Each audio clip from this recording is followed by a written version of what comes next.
Et si les écrans détruisaient en silence la concentration, la créativité et même la confiance de ton enfant sans que tu t'en rendes compte? La vérité, c'est que beaucoup de parents tombent dans des pièges invisibles avec les écrans, même avec les meilleures intentions du monde. Et dans cette vidéo, je vais te donner 5 erreurs, te révéler 5 erreurs courantes que font les parents avec les écrans, peut-être même toi. Moi aussi, j'ai eu à les faire et surtout, comment les éviter avec sagesse et fermeté. Je suis Émilie, coach parent-enfant certifié. Bienvenue sur Parents Intentionnels. Ici, nous souhaitons transmettre de bonnes valeurs et l'excellence à nos chers enfants. Je commence avec la première erreur qui est le fait d'utiliser les écrans comme solution automatique pour calmer l'enfant. Donc, tu es fatigué, tu es pressé, ton enfant pleure ou tu es dans un lieu public, l'enfant est en train de faire une crise de colère et hop, une vidéo YouTube, tu donnes ton téléphone. Certes, c'est pratique, mais à long terme, tu vas voir, ça apprend à l'enfant à fuir ses émotions. À la place, propose une pause calme, un câlin, un livre et une activité simple. Ici, je propose 2 solutions. Donc, la première solution, et j'ai testé les amis, ça fonctionne. J'ai jamais fait ce test, je n'ai jamais pratiqué ces 2 solutions et un jour ça a échoué. Mon époux même le fait aussi. Donc, première solution, quand l'enfant est en train de faire une crise comme ça, attirer son attention. C'est que vous pouvez faire quoi? Si votre enfant aime les histoires, par exemple, tu peux dire, par exemple, ma fille qui s'appelle Céla ou Marie, il était une fois dans un pays très lointain, un petit chaperon rouge. Aussi, votre enfant aime l'histoire de Pat Patrouille, des histoires de Toto. Tu te rappelles le Toto? Un jour, sa maîtresse lui avait dit, Toto 2 plus 2 égale combien? Et Toto fait semblant de réfléchir. Il dit, 2 plus 2 égale 22. Vous voyez, vous détournez son attention. Au lieu que l'enfant soit dans la crise, l'enfant est attiré par autre chose. Cependant, il faut connaître votre enfant. Qu'est-ce que votre enfant aime? C'est quoi qui attire sa curiosité? Moi, je sais que les miennes, mes filles aiment beaucoup les histoires, que ce soit Toto ou autre chose, en fait, c'est qu'elles sont en train de lire. Donc, je détourne toujours l'attention par rapport à une histoire. Il était une fois dans un pays très lointain, petit chaperon rouge, un enfant très têtu, quelque chose comme ça. Deuxième solution, c'est que vous parlez à voix basse. Donc, vous chuchotez.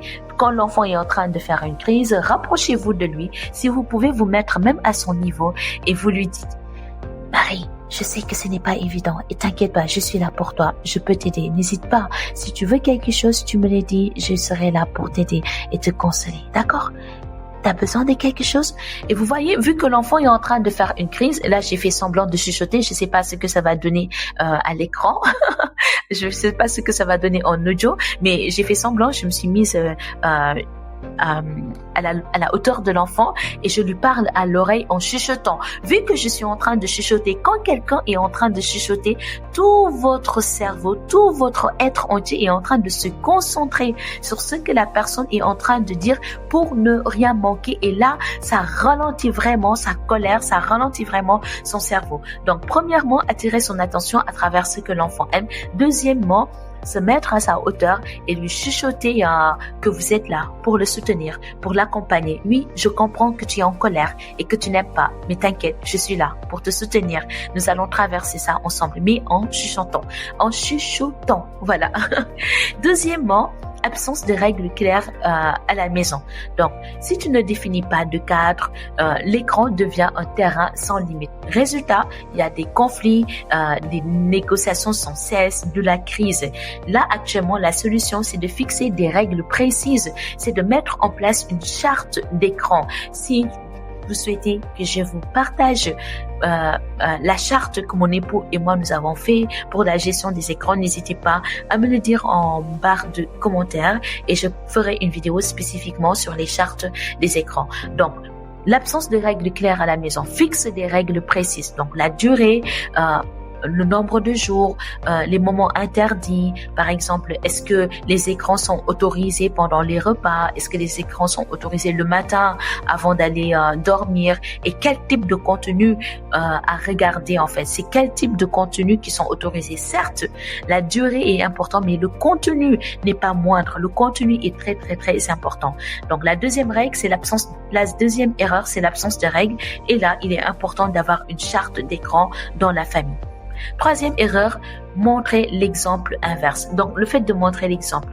Comme on le sait, les enfants vont plutôt regarder ce qu'on fait et pas écouter ce qu'on dit. Donc, les enfants sont là pour nous imiter. Si ton enfant te voit scroller toute la journée, ton discours n'aura aucun impact. Donc, rappelle-toi, tu es le premier modèle. Donc, instaure des zones sans écran, par exemple, à la chambre, la table à manger, le salon du soir. Ce sont des zones sans écran et tu peux même définir des zones pour recharger tous les écrans.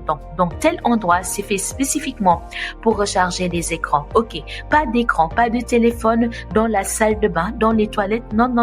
Pas de téléphone dans les toilettes, pas de téléphone dans les chambres, pas de téléphone dans la salle à manger. J'avoue que ce n'est pas évident, mais vous allez voir, à la longue, vous allez vous y faire et c'est vrai, les résultats vont vous donner beaucoup de motivation.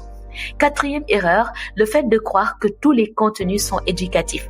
Ce n'est pas parce qu'un dessin animé parle de chiffres ou de lettres qu'il est bon pour ton enfant. Donc, privilégie l'interaction humaine. L'apprentissage va passer d'abord par toi, pas par une tablette.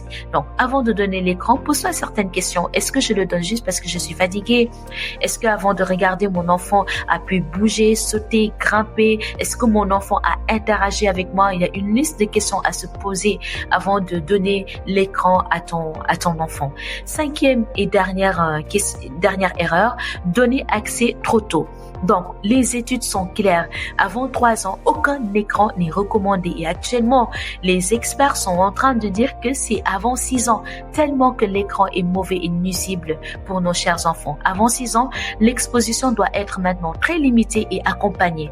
Mieux vaut retarder et encadrer en fait. Mieux vaut retarder l'écran et encadrer l'écran. Et ton enfant a besoin de jeux, de mouvements, de regards et de relations. Et l'écran vient vraiment en dernier. L'enfant n'est jamais en retard avec l'exposition des écrans. Jamais, vous n'allez pas le regretter. Donc, personne n'est parfait, les amis. On a tous utilisé les écrans comme solution de facilité. Mais en corrigeant ces 5 erreurs, tu offres à ton enfant un cadre sécurisant, structurant et tu poses les bases d'un usage sain et sans conflit ni cri. Dis-moi en commentaire laquelle de ces erreurs tu veux corriger dès aujourd'hui.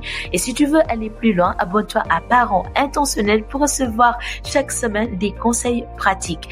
Parents Intentionnels aujourd'hui, enfants excellents demain.